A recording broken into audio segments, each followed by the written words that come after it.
Está começando o programa Agora é Lei. Hoje vamos falar sobre a lei recém-aprovada 16.887, de autoria do deputado Estevão Galvão, do Democratas. De acordo com a nova legislação, frutas, verduras e legumes minimamente processados, como aqueles que são higienizados e empacotados, ficam isentos do Imposto sobre Circulação de Mercadorias, o ICMS. Para discutir este assunto, eu recebo Paulo Vitor Vieira da Rocha, advogado tributarista, Flávio Diaro Sanches, também advogado tributarista, e Rodrigo Caidel Espada, presidente da Associação dos Agentes Fiscais de Renda do Estado de São Paulo. Muito obrigada pela participação de vocês aqui com a gente no estúdio da TV Alesp. Eu queria então começar fazendo uma rodada de perguntas, assim, do que essa lei ela vem beneficiar ou que ela vem uniformizar. Antes já existia essa isenção para os produtos comercializados in natura, né? Então agora ela dá uma uniformizada ou não? Eu vou começar com o Paulo, que está aqui do meu lado, para ele falar um pouquinho sobre isso. Bom, primeiro, obrigado pelo convite. Sobre uniformização, eu acho que não só uniformização em termos de produtos, eu acho que essa lei ela tem um papel importante de uniformização nacional, porque, como a própria justificativa do projeto de lei fala, ela tem por escopo implementar o que foi acordado pelos estados no convênio do CONFAS 21 de 2015. Então, no fundo, o convênio tem esse objetivo de uniformizar a legislação dos estados. Até porque o ICMS, a gente nunca pode esquecer disso, ele é um imposto com vocação para ser nacional. Na grande maioria dos países do mundo que tem impostos sobre o valor agregado como o ICMS não é estadual, ou o imposto sobre o valor agregado. Então, é imprescindível, já que a gente optou no Brasil por esse caráter, essa competência estadual, que ele tem alguns traços de uniformidade. O convênio vem exatamente para meio que fazer uma combinação entre os estados do que eles vão fazer e tentar uniformizar. Essa lei, na verdade, ela vem realizar o escopo desse convênio, que é uniformizar também em nível nacional. Isso é bastante importante num país de proporções continentais como o Brasil. Então é uma medida que era esperada, Flávio, sim? Sim, eu acho que o Rodrigo depois vai dar uma visão um pouco diferente, mas o produto minimamente processado, vindo hortaliças, até flores está contemplado, ele no passado ele talvez já foi um pouco mais supérfluo.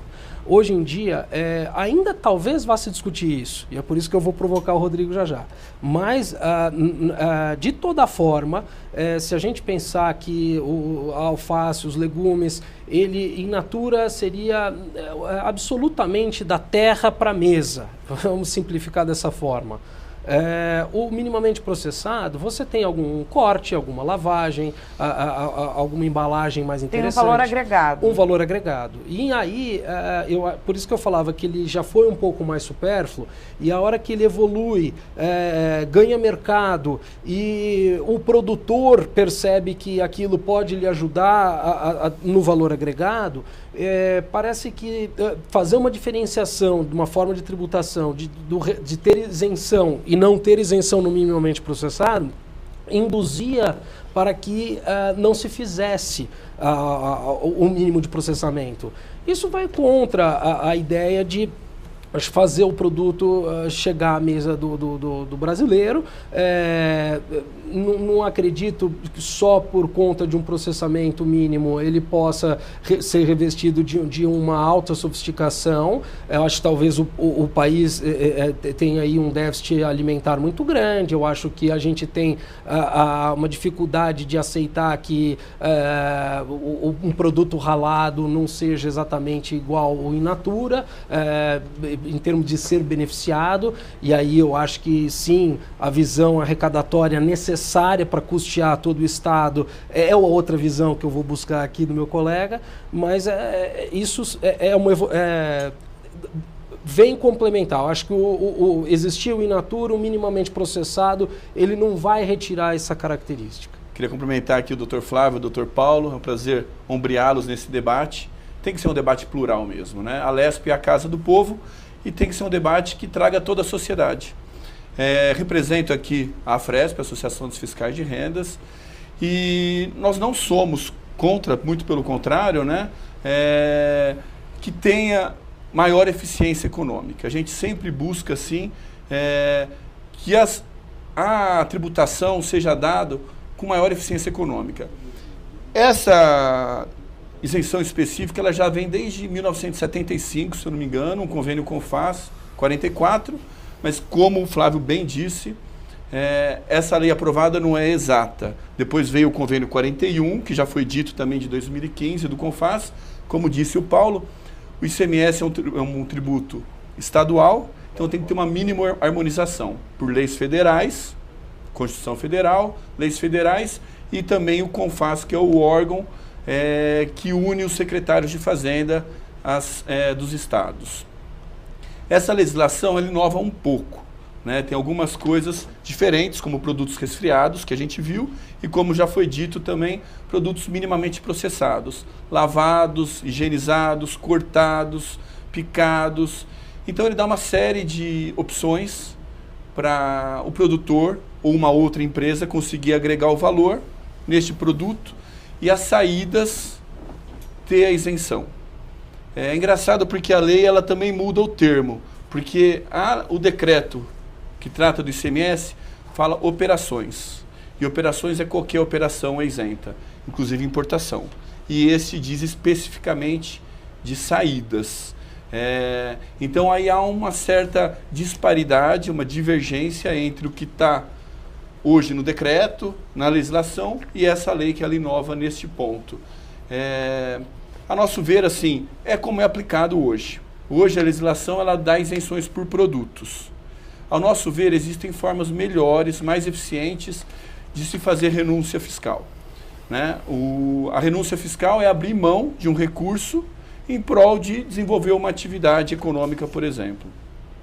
Essa renúncia fiscal ela é dada por produto. E como foi dito, produto de maior valor agregado. Basicamente, este saquinho que você vai no Pão de Açúcar, no Saint Marché e compra a salada limpa, higienizada, até sortida, pronta para você abrir e colocar no prato. Aquele outra salada, frutas que já você comprava a granel, já tinha isenção. Eu acho bacana também, é verdade. A sociedade ela clama por produtos mais saudáveis, uma alimentação mais natural. Isso vem ao encontro dos desejos da sociedade. Então eu acho sim que os políticos, a Casa de Leis, ela tem essa prerrogativa de ter a sensibilidade de entender os clamores sociais e trazer isso para projetos de lei. Porém, o que a gente se discute também é outras alternativas, que pode ser discutido mais para frente, para não ficar muito longa essa minha fala, de alternativas de renúncias fiscais e que seja mais eficiente para desenvolver a economia ou mesmo fazer a necessária distribuição de renda, que é a finalidade do tributo. O tributo ele tem que preservar o princípio da capacidade contributiva. Quem ganha mais, quem possui mais, tem que pagar mais. Quem ganha menos não pode contribuir e tem a necessidade de ter a prestação do serviço público, então ele deve contribuir menos. E existem formas distintas a essa, de ser um benefício amplo por produto, que também traz complexidade. Eu vejo assim, que você pega, ele cita os produtos, então produtos que são comercializados ali no mesmo ambiente, no supermercado, às vezes na cesta do lado, não tem a isenção e um tem, porque um está descrito na lei e o outro não.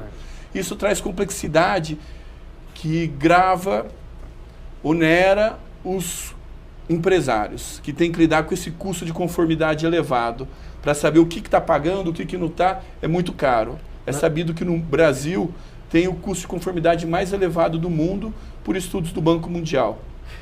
Você sabe que tem setores que hoje em dia gostariam inclusive de abdicar, às vezes, de uma imunidade, de uma isenção, porque você arcar com esse tipo de coisa e depois fazer o compliance, a conformidade, de mostrar que cumpriu a obrigação acessória, porque junto com um benefício vem toda uma fiscalização para ver se aquilo se adequa.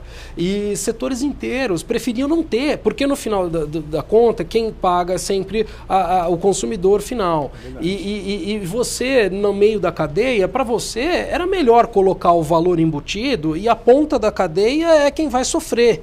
do jeito que é hoje, o produtor, o distribuidor, muitas vezes sofrem autos de infração, porque um fornecedor ou um destinatário veio a ser reconhecido como inidôneo, e toda aquela carga que tinha sido exonerada recai sobre ele, que é uma pessoa de boa fé. Tem toda uma questão no judiciário sobre isso, que daí também tem precedentes a favor do contribuinte, mas o que eu quero dizer é que às vezes o benefício não é enxergado por aquele que emite a nota fiscal como algo vantajoso.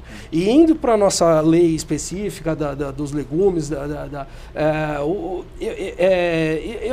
eu vou agora apoiar, eu vou dizer que às vezes a gente tem um casuísmo setorial ou por produto, pode ser muito legal, louvável para a conta final da alface, mas no todo, para se fazer um sistema mais racionalizado e fácil de ser cumprido, complicado. Rodrigo, se me permite, você falou um pouco do clamor da população, né? Sim. Claro que é mais confortável para a população, de repente, chegar no mercado e um maço de alface que ele pagaria ali in natura R$1,50, vamos supor, ele encontrasse o mesmo maço lavado, higienizado, embalado por R$1,50, e não é o que a gente encontra hoje, né? Então, esse setor tinha essa tributação e agora passa a ser isento. Como em muitos outros setores da economia, essa isenção ela chega para o consumidor final. Como é que a gente pode ter essa expectativa, né? Essa dona de casa, ela pode, a partir dessa isenção, encontrar esses produtos lavados e higienizados num preço mais em conta, mais atrativo, para que ela, de repente, opte por esse produto e não por aquele in natura que está lá, ainda não foi lavado, enfim? Pode sim, mas não é automático, não é certo, porque a máxima do mercado é que o preço é dado pelo próprio mercado e não pelos custos. Então, até que muitas vezes as empresas vendem até com prejuízo, mas continuam vendendo aquele produto específico, porque na lógica econômica dela faz sentido. Então, a realidade é que o preço da mercadoria nem sempre é dado pelos custos, simplesmente. O preço é dado pelo mercado, por quanto que ele consegue vender e que ele tenha a capacidade plena instalada dele, a capacidade produtiva instalada na máxima eficiência. Então, não é certo que uma isenção dessa vai acabar chegando no preço final da mercadoria. Se ele continuar conseguindo vender pelo preço que ele vender e ter a sua capacidade produtiva eficiente, instalada, plenamente produzindo, ele não tem um motivo de abaixar o preço, ele acaba absorvendo aquela isenção como margem de lucro. Ou ele, ou o supermercado, ou o atacadista, porque são várias etapas até chegar na mesa do consumidor final. Então, leis como essa, por exemplo, podem não conseguir esse objetivo aí de trazer um benefício para o consumidor, para a população. Podem, mas podem conseguir também. Aí um mercado que vai ditar o preço. Mas sim, existe um incentivo. Quando você isenta, acaba tendo incentivos para que produtores, em vez de vender in natura, ele processe, ele agrega algum valor, porque pode ter uma margem de lucro maior naquele produto beneficiado, então vale a pena para ele embalar, vale a pena para ele lavar, produzir antes de vender, do que ele vender in natura e deixar isso para o consumidor final. O desconto não é exatamente a alíquota do ICMS que vai ser exonerado, mas algo próximo disso, podemos imaginar.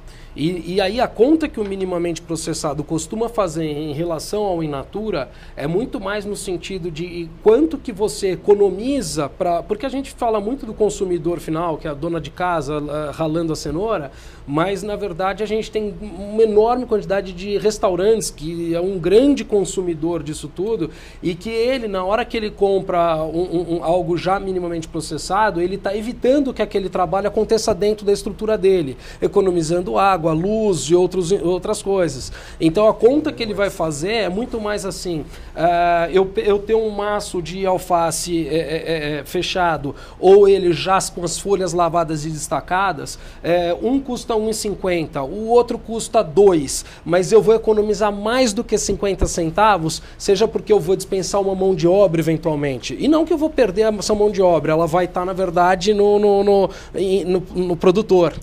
Então o produtor não consegue também vender a R$1,50 porque ele tem esse custo a mais ao fazer o processamento mínimo. Eu acho que tem um ganho maior que isso, assim. O meu primeiro ponto era em relação a essa questão de capacidade contributiva, quem pode mais, paga mais. O princípio da capacidade contributiva ele é de super difícil aplicação em matéria de impostos sobre o consumo, porque afinal de contas, para diversos produtos eu tenho como consumidor o pobre e o milionário. Eu consigo fazer uma lista infinita de coisas que são consumidas igualmente pelo pobre e pelo milionário. Então é por isso que se clama muito pelo que se chama de princípio da seletividade, que é, assim como eu tenho produtos que são tipicamente consumidos por todas as classes, eu também tenho produtos que são muito mais consumidos por classes menos favorecidas e outros que são eminente ou exclusivamente consumidos pelas classes mais abastadas, por assim dizer.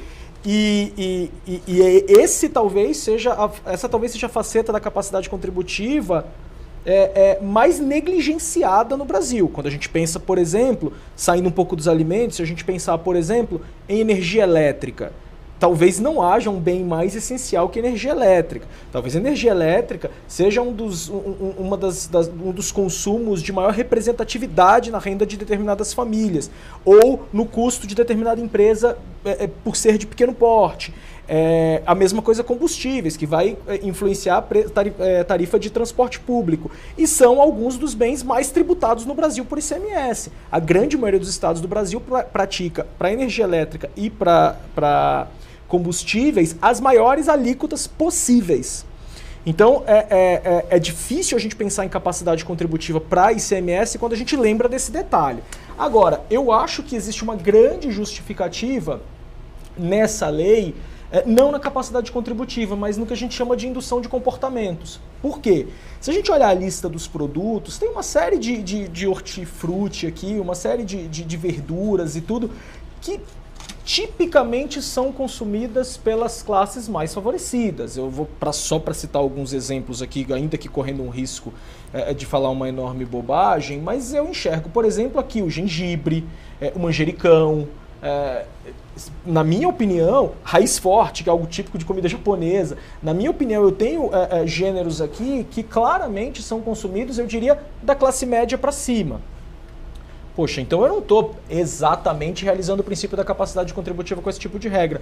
De fato não está, mas talvez esteja promovendo uma interessantíssima indução de comportamentos, estimulando a população como um todo a alterar seus hábitos alimentares, a adquirir produtos muitas vezes extremamente saudáveis e que não fazem parte da rotina ou da cultura do brasileiro, muitas vezes por custos bastante elevados. E aí a gente vem num outro ponto que é efetivamente a tal da mudança de comportamento, porque para que esse comportamento do consumidor mude, é preciso que isso se reflita no preço. E aí vem um outro ponto que reflete no preço? Eu tendo a acreditar que reflete sim. Por que reflete? Porque primeiro que alguns setores da economia brasileira são, infelizmente, bastante monopolizados ou oligopolizados. Não me parece que seja o caso aqui. Me parece que esse é um setor da economia com bastante concorrência. E a intensidade da concorrência, na minha opinião, já me parece suficiente para que eu aposte que os agentes de mercado vão começar a reduzir os preços na medida do quanto eles estão sendo desonerados em matéria desse imposto. E mais, eu tenho aqui uma indução de comportamento que não se dirige só ao consumo das famílias e das pessoas. Eu tenho uma indução de comportamento que também se dirige a supermercados, por exemplo, porque boa parte desses processos aqui de beneficiamento hoje em dia são praticados pelos supermercados, ali no próprio estabelecimento.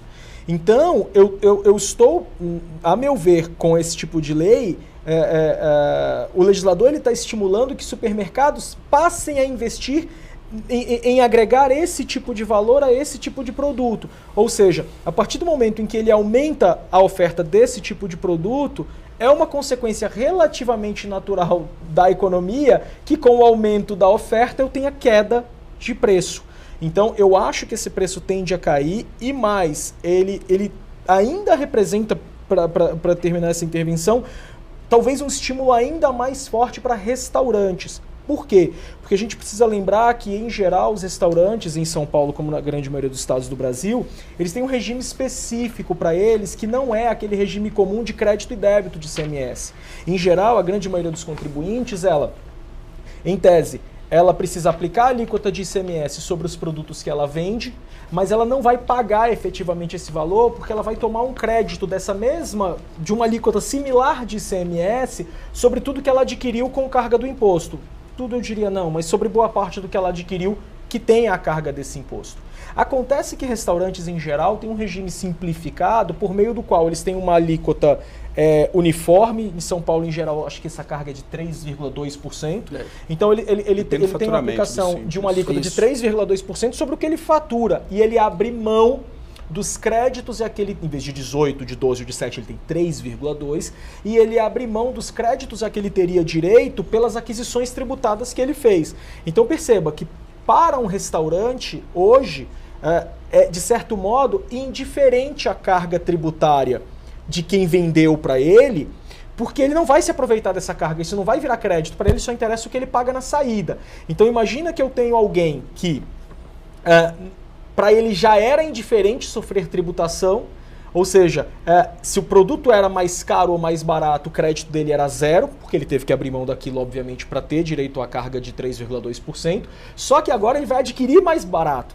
Então, em tese, eu tenho os fornecedores do restaurante com uma tendência, pelo menos, a vender mais barato, o próprio restaurante potencializando isso como ele já não tinha crédito.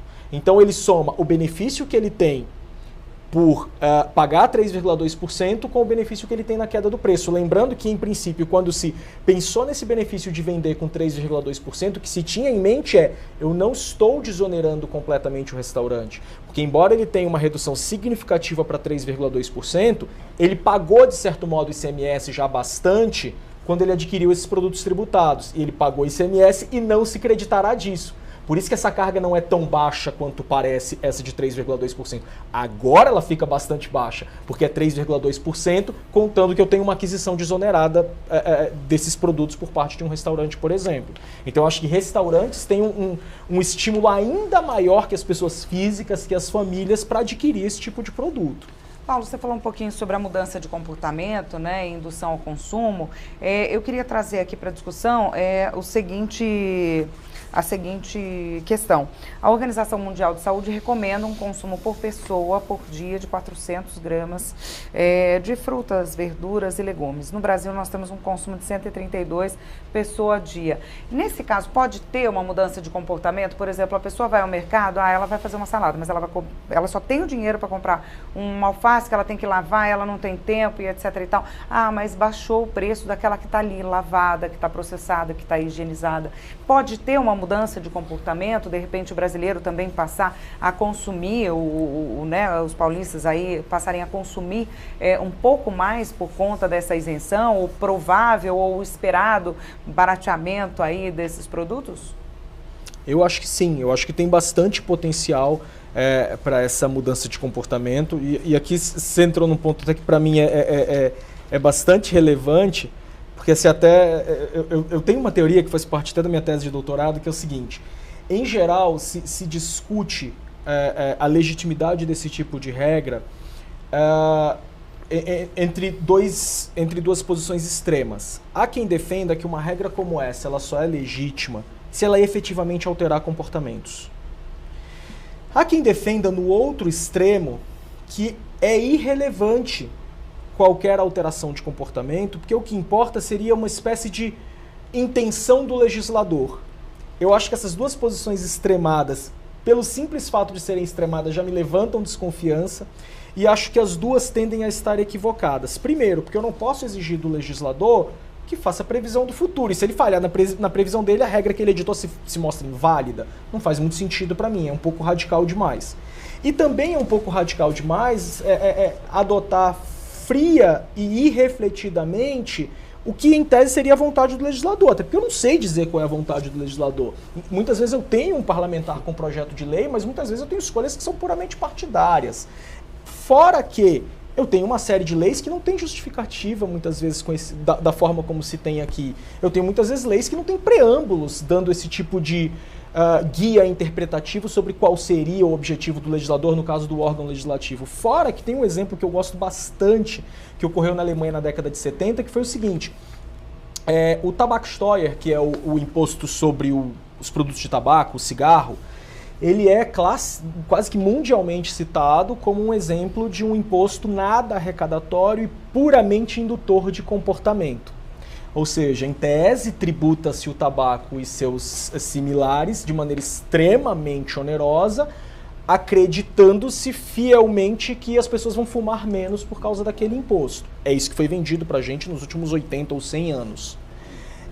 E aí uma vez eu encontrei, quando eu estava escrevendo minha tese de doutorado, um debate no parlamento alemão, acho que na década de 70, em que eles deixaram escapar, isso foi parar na ata, o seguinte, uma frase como algo do tipo: precisamos correr com a aprovação do Tabaksteuer para o ano seguinte, porque essa receita é indispensável para a gente. Opa, peraí. Mas a vida inteira disseram pra gente que esse tipo de imposto era para alterar comportamento. Estavam pensando na saúde pública, pensando na saúde pública e não na arrecadação. Ou seja, não é esse o ponto que estava no discurso parlamentar ou que efetivamente as pesquisas econômicas revelam. Para mim, o que importa é haver um potencial. Eu tenho uma regra que tem todo o potencial para gerar esse tipo de efeito, para mim ela se legitima só por isso. E eu acho que é o caso aqui. Pode ser que ninguém coma 1 grama a mais de alface por causa disso. Mas essa lei, para mim, tem todo o potencial para gerar esse efeito. E isso, para mim, a sustenta de maneira suficiente. Eu não precisaria ver uma pesquisa mostrando a mudança de comportamento, como eu também não precisaria ver uma exposição de motivos do projeto de lei dizendo que a vontade do órgão legislador é aquilo. Porque é muito difícil definir qual é essa vontade. A gente vai continuar daqui a pouquinho o nosso debate. O programa Agora é Lei vai para um rápido intervalo, não saia daí que a gente volta já já.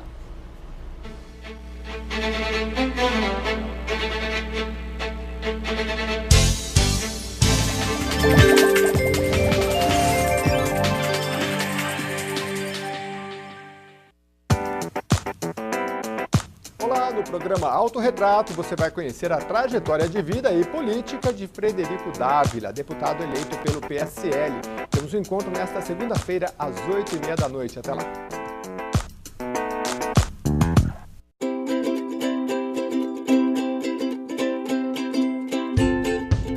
Olá, vamos visitar Morungaba? Morungaba é uma estância turística localizada a 108 quilômetros da capital, que possui 13 mil habitantes.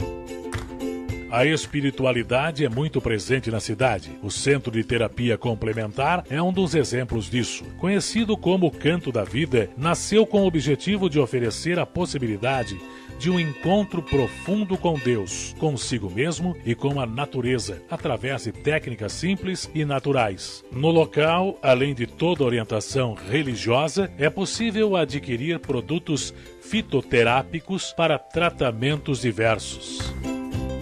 A Paróquia da Imaculada Conceição é a principal igreja de Morungaba, visita necessária para os que buscam turismo religioso. O artesanato local é repleto de peças concebidas com muito esmero e beleza.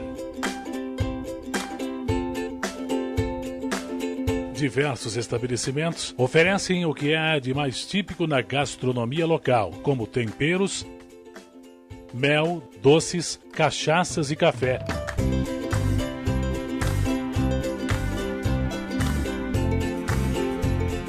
O Parque dos Italianos é um aconchegante espaço para descanso e encontro com amigos e familiares. Os visitantes e moradores de Morungaba encontram no Parque Ecológico Pedro Mineiro um local para descanso e contemplação da natureza. O parque conta com grande área verde, lago e quedas de água.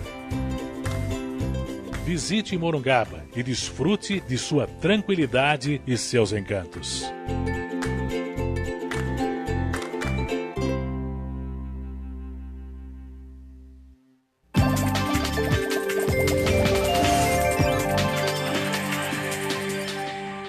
Estamos de volta com o programa Agora é Lei, que hoje trata da Lei 16.887 de 2018, que isenta frutas, verduras e legumes do ICMS.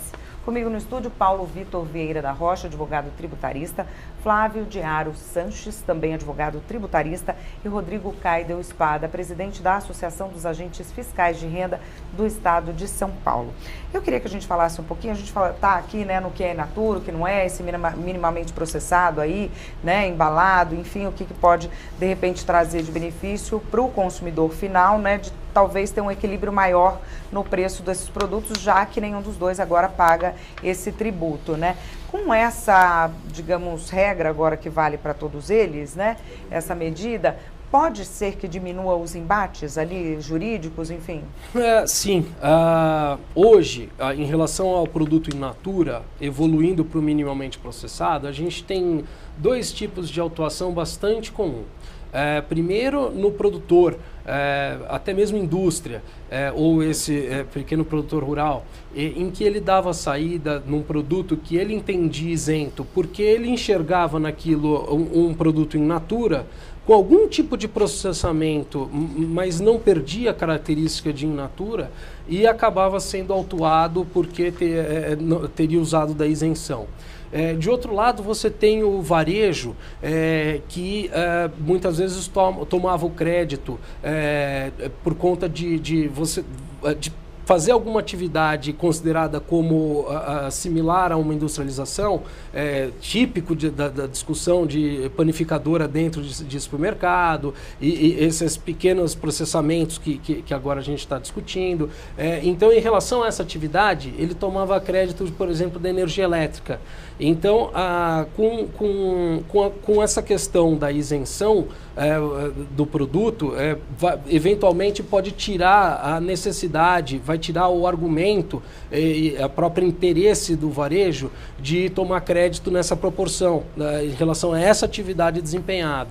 Então, isso tende a diminuir autuações, e diminuindo autuações a gente está indo no sentido de uma legislação também recente, em que o Rodrigo teve participação num programa nessa mesma TV da Assembleia, e que ela nos conformes.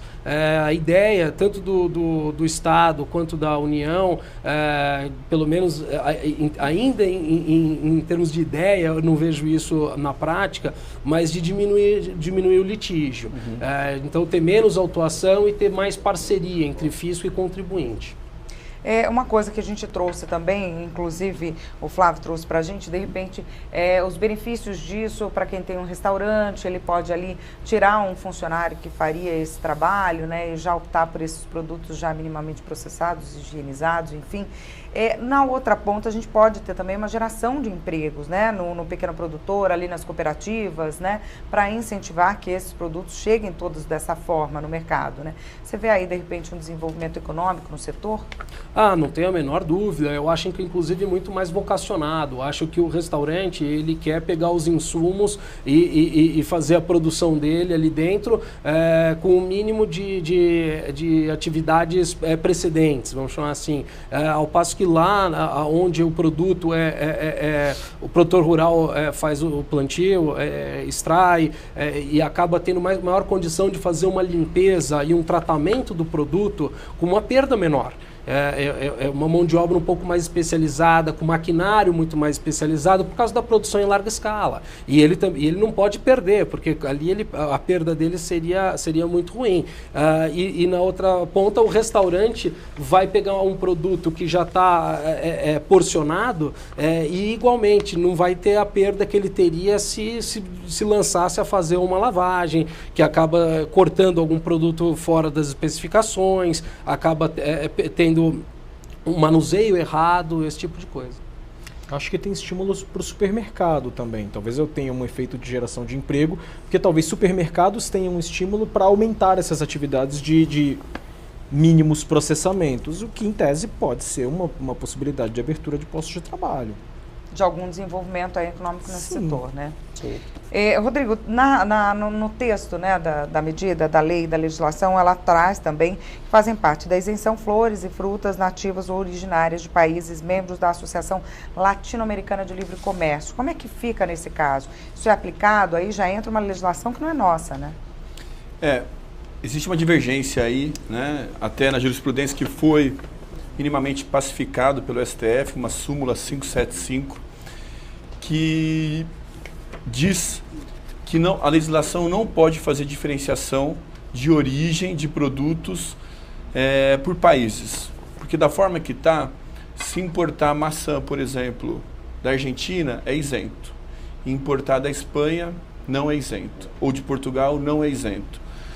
o Brasil faz parte da OMC e do GATT, que é o Acordo Geral de Tarifas e Comércio. E lá diz que não se pode, para os países, para ter uma livre comércio mundial, não se pode fazer esse tipo de diferenciação, de você tributar diferentemente a origem do produto. Então, neste ponto, especificamente, essa lei tem uma polêmica que depois vai ser dirimida no judiciário, que pode ter alguma polêmica, porque pode ser que tenha uma briga aí, pode né? ser que tenha uma briga, tá? Existe essa dificuldade. Eu queria retomar também, se me permite, aquela questão da isenção pela seletividade que o Dr. Paulo trouxe. Realmente, ele está correto. O ICMS é um imposto sobre o consumo. Quando você faz a tributação sobre o consumo, você está preocupado sim com a arrecadação, não é um tributo de incentivo, de você incentivar a dada atividade econômica, é um tributo que você busca financiar as atividades do Estado que são tão necessárias num país com tanta desigualdade como o nosso. O que acontece? O ICMS é um imposto antigo, lá de 66 do Código Tributário Nacional, e durante todo esse período até hoje, existem várias legislações como essa que traz diferenciações e características específicas. A maçã é isenta, a pera não, a jabuticaba não. Ou então o produto refrigerado não é, o não refrigerado é, o embalado. E todas essas particularidades, a gente chama de casuísmos, gera uma complexidade tributária que é caótica, né? A gente, com essas acumulações durante todos esses anos, o sistema tributário brasileiro ele é um show de horrores. É terrível a aplicação. Então você pega um grande supermercado como o Walmart, que comercializa milhares de produtos. Ele ficar calculando se esse produto tem isenção, aquele não tem, qual que é a alíquota desse, qual que é a alíquota daquele, isso traz uma complexidade enorme e um custo, porque isso tem preço, tem que estar toda hora analisando a legislação tributária. Então, o que eu estava querendo dizer era exatamente o seguinte, que existem outras formas de você atender, ou pelo menos dar o direcionamento do princípio da capacidade contributiva. Um deles, que está sendo usado agora em muitos países do mundo, a Colômbia está adotando, países da Europa estão adotando, o Estado do Maranhão começa a adotar, que foi trazido pelo Brasil por um auditor fiscal do Rio Grande do Sul, que é o Giovanni Padilha. Ele traz um tributo, um ICMS, por exemplo, ou um IVA personalizado. Porque há muito tempo, em 66, em 88, isso não era possível. Só que o Brasil tem meios eletrônicos muito desenvolvidos. Banco de dados. Banco de dados. O fisco, assim como o sistema bancário no Brasil é reconhecido como um dos melhores do mundo devido à complexidade e à quantidade de fraudes, o sistema tributário, as administrações tributárias, elas se desenvolveram para evitar fraudes e também para ter o mais eletrônico possível. Então, como é que seria possível isso e que seria muito eficiente? E o manual, qualquer manual que fala, olha, como é que é o IVA moderno, como é que é o bom ICMS ou um bom IVA? É uma alíquota única. Uma única alíquota para todos os produtos. Isso traz simplicidade, traz transparência, é o que a sociedade pede hoje. Sabe? A sociedade precisa saber quanto que ela paga. Hoje a gente não sabe. Ninguém ela não sabe, tem como saber, até por conta da complexidade. Se você sabe de um produto, você já esqueceu quanto você contribui de imposto com outro, né? Porque... Isso, não tem como saber. A verdade é essa. É tão complexo, cheio de casuísmos, depende do Estado, depende se está comercializando com o Norte, com o Nordeste. Cada um é uma tributação. Com quem você está comercializando? Com quem você está comercializando, se é do Simples, isso não é... Então, isso daí é ruim, porque não traz... A sociedade, ela clama por ter transparência. É importante para o empoderamento do cidadão, para que ele saiba quanto ele está pagando e poder cobrar os governantes para ter os sistemas de saúde, de segurança adequados a quanto ele paga. Então, qual que é a questão? Existe hoje um banco de dados enorme. Então, é possível, se a alíquota for única, você pode dar o benefício pela pessoa de baixa renda. Você pega as pessoas de baixa renda e ela coloca o CPF na nota, como a gente faz para ter o ressarcimento dos créditos aqui em São Paulo pela nota fiscal paulista. Então o sistema calcula qual que é a carga tributária e tendo uma alíquota única é fácil fazer esse cálculo. quanto que aquela pessoa está pagando e devolve para ela em depósito em conta corrente, como é a nota fiscal paulista. Deposita em crédito em conta corrente, ou dá desconto de IPVA, desconto. Existem sistemas modernos, eficazes, mais eficientes, que permitem que cada cidadão pague conforme a sua renda e dá uma pessoalidade, o que é muito desejável. Quando você coloca... E o professor, o doutor Paulo, está certo que quando você coloca isenções para hortifruti, atende camadas mais baixas da população, é verdade. Mas estudos econômicos dizem, ou a carne, por exemplo, também tem isenção. Mas estudos econômicos dizem que a população de alta renda consome muito mais esses produtos, ou mesmo esses lavados, processados, do que as pessoas de baixa renda, que é a quem deve ser direcionado essas políticas distributivas, né? De renúncias fiscais ou distributivas. Quando você tira a oneração de um setor ou de um produto, normalmente as populações de alta renda consomem mais, em termos absolutos, eles têm mais benefícios, têm um desconto maior do que as pessoas de baixa renda. E quando você faz dessa outra forma, vendo por CPF, a pessoa que está comprando só inserindo o CPF, vendo a renda dela, e tem sistemas antifraude, porque aí ela não pode consumir acima da renda. E o sistema faz isso. Consumiu até a renda, o que ele consumiu de ICMS é devolvido para o cidadão. E as pessoas de baixa renda, elas consomem tudo o que elas ganham. Isso vai girar a economia muito mais. É um dinheiro na veia da economia, porque as pessoas estão recebendo aquele recurso e estão gastando. Diferente da população de alta renda, que uma parte da renda, ela faz poupança, ela economiza. Que é bom também, gera investimento e tal. Mas você distribuir para baixa renda, você rapidamente gira a economia, que é o que a gente está precisando nesse momento no país. Rodrigo, essa isenção fiscal, claro que ela gera aí, ela tem um valor que deixa de ser arrecadado pelo Estado, né? Esse valor, como é que ele é dimensionado, direcionado? Essa é uma outra, talvez, fragilidade desta lei. Porque não há no corpo da lei, pelo menos, e eu não tenho conhecimento, que houve um estudo de impacto de arrecadação. E a Lei de Responsabilidade Fiscal, de 2001, que está sendo tratada com muito rigor. Ultimamente tem até impeachment de presidente que violaram a Lei de Responsabilidade Fiscal. De presidentes da República. Então, nesse sentido, a lei diz que é necessário você fazer um estudo de impacto, de quanto é a perda da arrecadação nos 3 anos subsequentes, e também, ou pelo menos dizer de onde vem a compensação dessa renúncia fiscal, da onde está vindo o recurso para essa renúncia fiscal. E isso a legislação não deixa claro, e pelo que eu tenho conhecimento, posso estar enganado, que eu seja corrigido, não foi explicitado no corpo da lei como diz. Não pode ser num PowerPoint, tem que ser uma coisa explícita, aberta para todo mundo.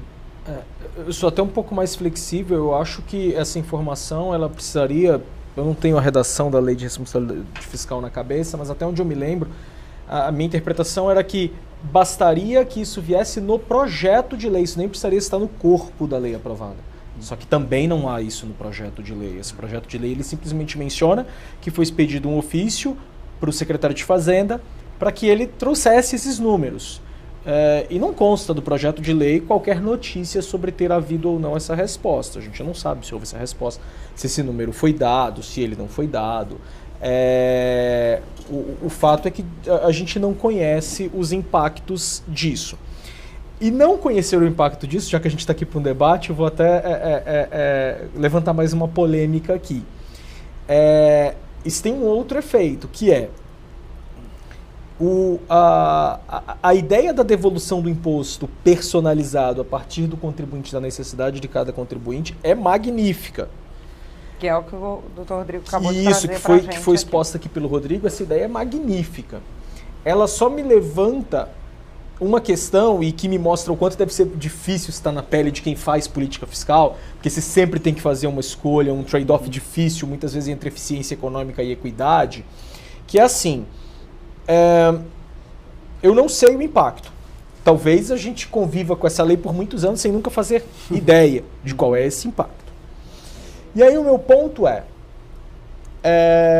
grande maioria dos economistas, dos financistas, eles são contra a concessão de incentivos fiscais. Eles dizem que o Estado, para a indução de comportamento, eles dizem que o Estado, aqui num sentido lato, não deve se utilizar de tributos para conceder subsídios ou subvenções para induzir comportamentos, porque isso é pouco transparente, e de fato é muito pouco transparente. Imagina como é que a população vai saber quanto é que está sendo desonerado no consumo dela.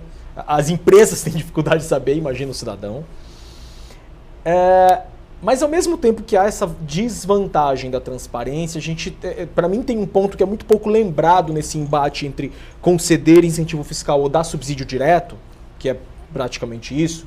É o exemplo de pegar o valor da renúncia fiscal e jogar de helicóptero, ou qualquer exemplo radical que o valha. Mas o ponto é assim, muitas vezes o Estado tem que fazer uma escolha que ele não tem os recursos disponíveis. Então, por mais que seja, muitas vezes, muito mais transparente você dar subsídios diretos, dar dinheiro pressupõe ter dinheiro no orçamento. E muitas vezes você não tem. Então, a forma que lhe resta, como second best mesmo, não é a melhor escolha, mas é a que está às mãos, é você simplesmente renunciar à arrecadação, renunciar à receita. E aí, por fim, mais uma polêmica que para mim está atrelada a isso, que tanto é difícil ter o caixa disponível para dar o subsídio que a gente sequer sabe de quanto precisaria para isso. Tanto é que a gente não sabe de quanto está abrindo mão. Para mostrar o quanto é difícil você pôr no orçamento aquele valor que você vai repassar para a população. Como é que eu vou pôr no orçamento o valor se eu não sei qual é o valor?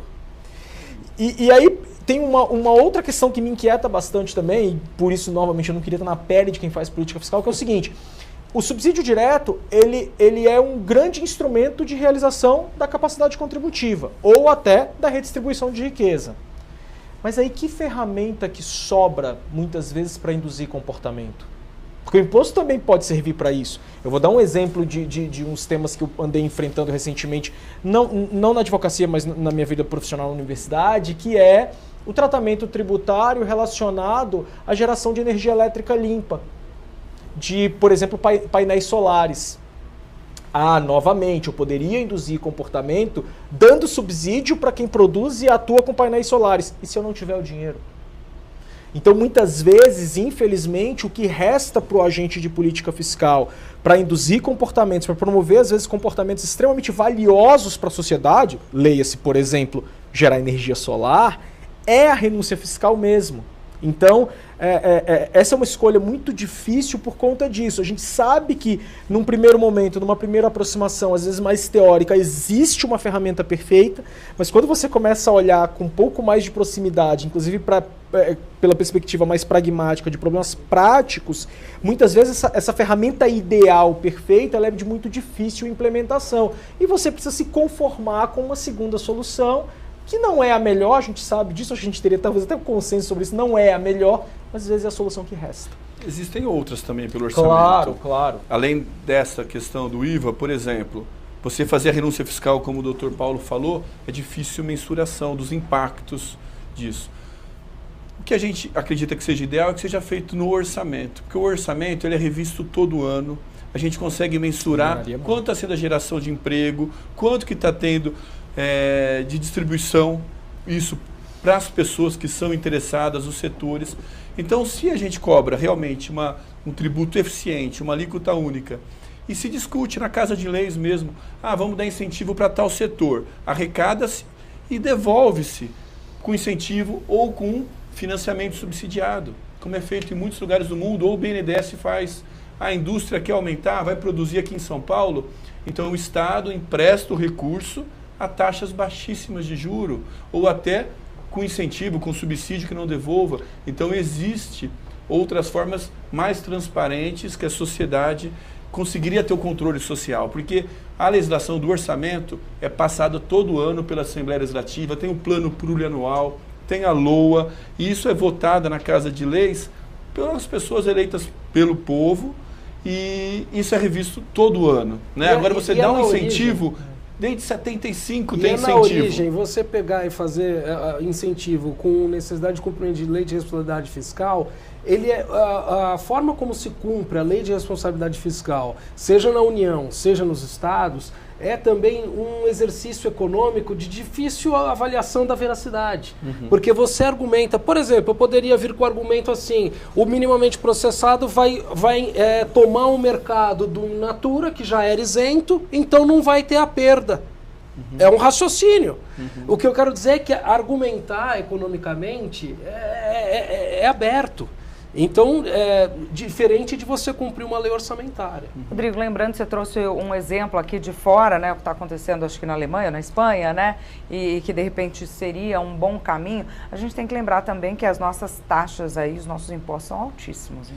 É verdade, assim, eu acredito que a relação entre o que se paga e o que se tem de retorno, ela é desproporcional, né? O Brasil é um país com muita desigualdade social, então muitos precisam de saúde, de educação, de segurança, de tudo. O Brasil é um país novo que precisa de muito investimento, de muito recurso, e o que a gente acaba tendo de volta, somente as camadas mais privilegiadas da sociedade, que acaba pagando a escola particular para o filho, paga o plano de saúde, mora num condomínio, num apartamento, tem-se pouco retorno. Então essa proporção, porque tem países no mundo que a carga tributária é muito maior. Você pega os melhores países do mundo, que são os escandinavos, a carga tributária é mais que 50%, ou chega a 50% do PIB. O Brasil está em volta de 33% do PIB. Mas nessa relação nós somos frágeis, né? Somos deficientes. A gente não tem os recursos para implementar as políticas públicas tão necessárias, ou os recursos não são bem aplicados. Talvez seja mais adequado falar assim, não é tão eficiente essa aplicação dos recursos. A gente não tributa tanto a renda e tributa mais a produção. Bem colocado. E é o inverso que deveria acontecer.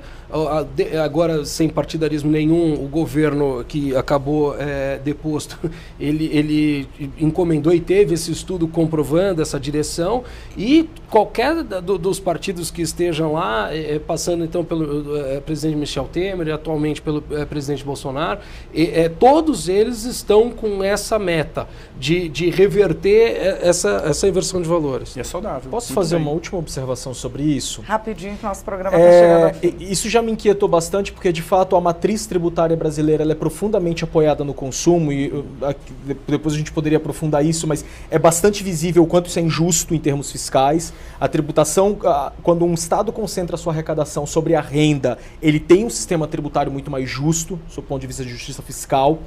Só que uma vez eu me peguei fazendo a seguinte observação, a seguinte reflexão. Esse está longe de ser um problema exclusivo do Brasil. Ele é um problema de país em desenvolvimento. Eu não consegui identificar um único país em desenvolvimento no mundo que tenha a sua matriz tributária apoiada na renda. Todos, se a gente olhar, mas tem um monte de país cuja arrecadação é primordialmente retirada da renda, tributação sobre a renda. Todos os países desenvolvidos. Ou seja, a conclusão a que eu cheguei é que talvez seja muito difícil para países em desenvolvimento implementar uma tributação concentrada na renda, porque a tributação fortemente apoiada sobre a renda do cidadão, ela exige muitas vezes níveis até educacionais e culturais muito difíceis de um país em subdesenvolvimento, em grau de ou em desenvolvimento, atingirem. É difícil de praticar. Novamente, é a solução perfeita, mas que a realidade, quando a gente olha mundo afora, talvez nos mostre que ainda não é muito alcançável. Não só para o Brasil, talvez não seja alcançável ainda para o Brasil, para a China, para a África do Sul, enfim. Gente, nosso programa está chegando ao fim. Eu queria agradecer muito o conteúdo que vocês trouxeram, o debate, o olhar mais a fundo aí para a medida. Muito obrigada, viu? Obrigado a vocês. O programa Agora é Lei de hoje termina aqui. Lembrando que este conteúdo fica disponível no canal da TV Alesp no YouTube. Obrigada pela sua companhia e até o nosso próximo encontro. Muito bem.